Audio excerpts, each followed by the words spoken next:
Today is Monday, August 23rd, 2021. This is DIRTRACKR Daily. I'm Justin Fiedler. Coming up, we've got a full rundown on everything you need to know from the dirt racing weekend, including results from the Topless 100, another Kyle Larson win, outlaw wins for David Gravel and Donnie Schatz, and a whole lot more. Before we dive in, if you like what I'm doing here, please subscribe to the show, leave a review, and hit those follow and notification buttons depending on where you consume this. Make sure to follow at DIRTRACKR on Twitter, Instagram, Facebook, and TikTok. And don't forget, DIRTRACKR.com has a bunch more cool dirt racing stuff. Now let's get going.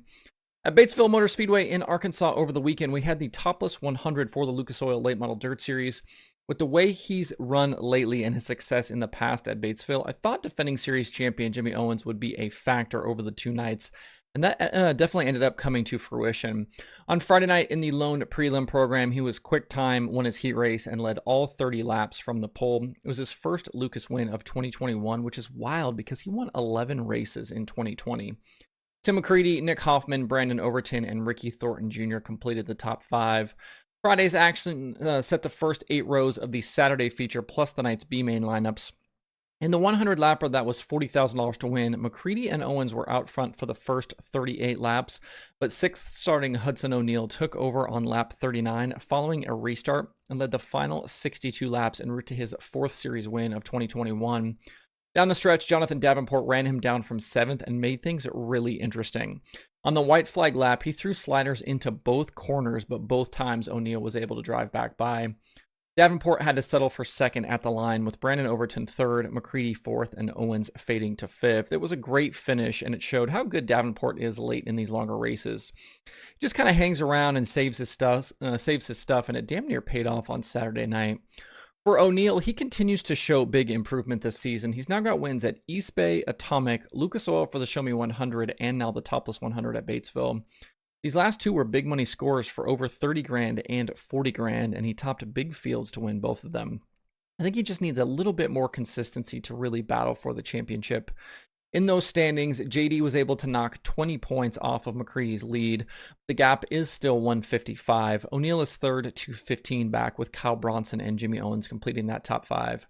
It's a pretty quick turnaround this week for the Lucas competitors, as they are back in action on Thursday for 3 straight days of racing at Port Royal. We'll have more on that later in the week. Elsewhere, with National Touring Late Models, the World of Outlaws Late Model Series closed out a busy 4-race weekend with stops at Williams Grove, Sharon, and Erie's. And joining the Outlaws fresh off his BC 39 win was Kyle Larson, who was back in the Rumley 6 on Friday at the Grove and Saturday at Sharon. On Friday night, Greg Satterley started on the outside pole and led every lap en route to the win at the Grove. The $10,000 score was his first Outlaw victory since 2014. Larson started 6th and tried to run Satterley down in the closing stages through lap traffic, but ended up pulling off with 4 laps to go. He had a huge mud clod go through the hood in turn 1 that caused a tire rub. Behind Satterley, Chris Madden, Kyle Hardy, Rick Eckert, and Matt Cosner completed the top 5. Larson and Kevin Rumley did rebound on Saturday at Sharon, though. They went quick time in their Group 1 Heat 3, started on the pole, and then led every lap of the 40-lap main event. Ryan Gustin hard charged from 14th to finish 2nd, and he tried to track Young Money down late, but came up short. Brandon Shepard, Tyler Bruning, and Colton Flinner rounded out the top 5. It was a brutal night for Chris Madden, who needed a good run for the championship. He pulled off with 13 laps to go, running 7th with what I believe was rear end issues. He finished 16th and gave up big ground to Shepard for the championship. And that gap between Smokey and Bishop got even bigger on Sunday, with Shepard leading 36 of 40 laps at Erie Speedway and bagging his 6th win of 2021. It was also his 75th Outlaw win of his career. He's now in sole possession of 2nd place on the all-time wins list, just 3 behind Josh Richards. Dave Hess Jr. hard charged from 25th to finish 2nd. Chubb Frank was 3rd, Dennis Erb Jr. 4th after leading laps early, and Boo Briggs was 5th. I went digging through the DIRTRACKR.com analytics database, and of the 763 races now entered, Hess's plus 23 charge is 3rd for biggest mover among all series in the database. Of the 121 Outlaw late model races I have, it's P1, and only a Tony Jackson Jr. 30th to 6th with Lucas back in January, and David Gravel going 26th to 2nd with the Silver Crown cars at the Illinois State Fairgrounds in 2020 were bigger charges than Hess's. That's pretty incredible. Back to the championship, leaving the weekend, the gap between the top two is now 158. Over the 4 races, Shepard went win, 6th, 3rd, win, while Madden was 13th, 2nd, 16th, 6th. 158 points is about 79 positions, and this is starting to feel like it's slipping away from Smokey here. This week, the Outlaws are headed to Iowa for 3 nights at Davenport Speedway starting on Thursday.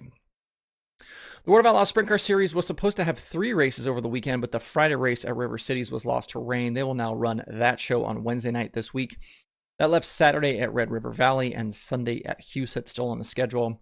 I mentioned a few times last week that I thought this would be a good weekend for Donnie Schatz to get win number 2 of the year, and it happened on Saturday at Red River Valley. He battled with Logan Schuchart through lap traffic during the middle part of the race and eventually took the lead for good on lap 22. He gapped the field on a late restart to earn win number 301 of his career, and he did it in front of his Fargo, North Dakota hometown fans. David Gravel finished 2nd, James McFadden was 3rd, Schuchart faded to 4th, and Sheldon Hodenshield was 5th. On Sunday at Huset Speedway, that's in South Dakota, we had a bit of an unusual front row. Wayne Johnson was on the pole for the first time in 7 years with the Outlaws, and Austin McCarl started 2nd. Johnson ended up leading 13 of the first 14 laps before later finishing 7th. It was his best result of the year. There was trouble, though, for points contender Carson Macedo early in the going. He actually took the lead from Johnson on lap 8, but then tangled with the lap car of Matt Jewell, sending him around and out of the lead. He later finished 18th and gave up big ground in the standings. We'll have more on that in a minute. Out front, Austin McCarl took the lead from Wayne Johnson on lap 15, but he was quickly under fire from David Gravel through lap traffic. Gravel, driving the Huset Speedway sprint car, grabbed the top spot from McCarl on lap 24 and survived 2 late restarts to earn his 8th Outlaw win of 2021 at his owner's racetrack. McCarl settled for 2nd, Jacob Allen was 3rd, Donnie Schatz 4th, and Craig Kinzer finished 5th. It was Gravel's 3rd win in 4 appearances at Huset's in 2021, with 2 of those being Outlaw wins. Leaving the weekend, a 2nd and a win was good enough to move Gravel into 2nd in the standings behind Brad Sweet. The gap is 120, that's about 60 positions. A tough weekend for Macedo saw him fall to 3rd, 162 points back. Donnie Schatz and Sheldon Hodenshield complete the top 5. I still feel like this is very much Brad Sweet's title to lose. Macedo certainly didn't need that trouble, and it will be a very tall task for him to climb back in this. Gravel will have to stay white hot, though, to keep the pressure on. He does, though, have 2 wins in his previous 5 full-point Outlaw starts. Following River Cities on Wednesday this week, the series heads to I-80 in Nebraska on Friday and Black Hills Speedway on Sunday. After 3 weeks off, the All-Star Circuit of Champions continue their 2021 campaign over the weekend with stops at I-96 and Waynesfield. Friday at I-96, Zeb Wise started on the front row and was strong out front early, but he made a mistake up top in turns 3 and 4 and crashed from the lead on lap 4. He later finished 11th with the damaged car. The issue for Wise gave the lead to Ian Madsen, who was filling in for the injured Paul McMahon in the CJB Motorsports 5 car. He and Cory Eliason got into a spirited battle through lap traffic, with Eliason eventually coming out on top. Eliason led the final 13 laps en route to his first All-Star win of 2021. Points leader Tyler Courtney finished 2nd, Spencer Basin was 3rd, Justin Peck 4th, and Hunter Schoenberg was 5th. After originally thinking he was the championship favorite, I can't believe it's taken Eliason until August to finally win his first feature of the season. On Saturday at Waynesfield, it looked like Eliason actually might even go back-to-back. He got by early leader Cap Henry on lap 4 and ended up leading 23 of the 30 laps. But after a restart with just a few to go, Cole Duncan slipped by the Rudine 26 and led the final 4 laps en route to the victory. It was Duncan's 2nd All-Star win of the year and 6th of his career. Eliason settled for 2nd, with Peck 3rd, Baston 4th, and Henry in 5th. Eliason did manage to chop a few points out of Courtney's lead, but the gap is still 296. Courtney is currently riding a streak of 16 straight top 10s, and if he keeps that up, it will be incredibly difficult for Eliason to run him down. The All-Stars head to Pennsylvania this week with 4 stops at Grandview, Williams Grove, Lincoln, and Baps. With USAC on Saturday, the Silver Crown cars were in action at the Illinois State Fairgrounds for the Bettenhausen 100. The race was shortened to 76 laps because of rain. And at the end, it was points leader Cody Swanson hard charging from 23rd all the way to the win. He changed tires after qualifying and started in the rear. Logan Seavey finished 2nd after leading 32 laps. Shane Cochran was 3rd, Jerry Coons Jr. 4th, and Kyle Steffens was 5th. A bunch of drivers had actually issues in qualifying and ended up not racing, including Kyle Cummins, Brady Bacon, CJ Leary, and Chris Windham. Ken Schrader finished 21st in his return to the series. With 3 wins in 6 starts, Swanson extended his points lead over Logan Seavey to now 51. The Crown Cars are back in a few weeks at DuQuoin. And the National Sprint Cars of USAC were at Paragon Speedway last night for the first time in 23 years, and we had a new addition to the field. It was announced back on Friday that USAC Midget Championship contender Emerson Axum was joining Clausen Marshall Racing to pilot their 39BC non-wing car replacing Cole Bodine. Axum will compete in select events for the rest of the season alongside his full midget ride with Petrie Motorsports.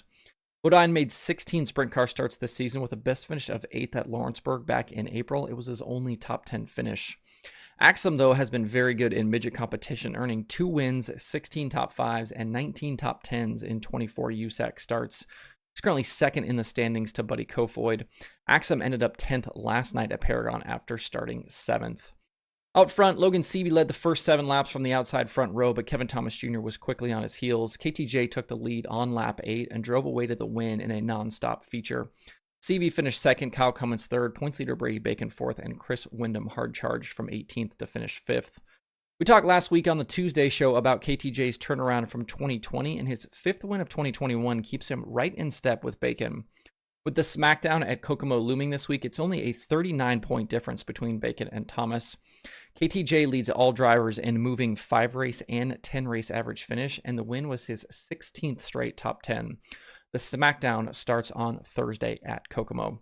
Don't forget, if you'd like to see full results and stats on any of the races I've just talked about, you can hit up dirttracker.com/analytics.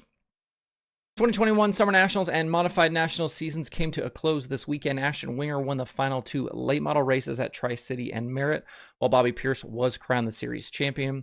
Hunt Galsam and Jacob Pohl split the modified wins, with Nick Hoffman officially crowned the champion for the 4th time with the modifieds. Both Pierce and Hoffman were dominant throughout the year. Congrats to both of them on the championships. Other weekend late model winners included Spencer Dirks at West Liberty, Brian Shirley with Mars at Peoria, Peyton Freeman with the Southern All-Stars at I-75, Devin Gilpin won at Portsmouth, and Ross Bales was the Carolina Clash winner at Harris Speedway. For more from the late model weekend, hit up dirtonddirt.com. Another weekend open wheel action. Cole Macedo won Friday at Attica. Alex Bright grabbed a USAC East Coast victory at Bedford. Cannon McIntosh was a Power I Midget winner at Charleston. T-Mez and Jake Swanson split non-wing wins at Gas City. Paul Nienheiser won the Sprint Invettors show at Lee County. Anthony Macri bagged his first 410 win at Williams Grove. Mario Klauser won the War feature at Lake Ozark and is on the verge of that series championship. Chase Dietz won at Lincoln. Shane Golobic won with the Sprint Car Challenge Tour at Ocean. Macri won Saturday at Port Royal. Brody Roa was the CRA winner at Paris. Trey Jacobs won at Wayne County, and Scotty Thiel bagged the IRA win Sunday at Angel Park. For more, visit tjslideways.com. The only thing on the streaming schedule for today is Flow Racing 24/7. To see the full daily streaming schedule with links to watch, visit dirttracker.com/watch tonight. That's it for the show today. Hope you have a good Monday. If you have thoughts about the topics on today's show, please leave them in the comments below or tweet at me. Thanks everybody for tuning in. We'll see you tomorrow for more Dirt Tracker Daily.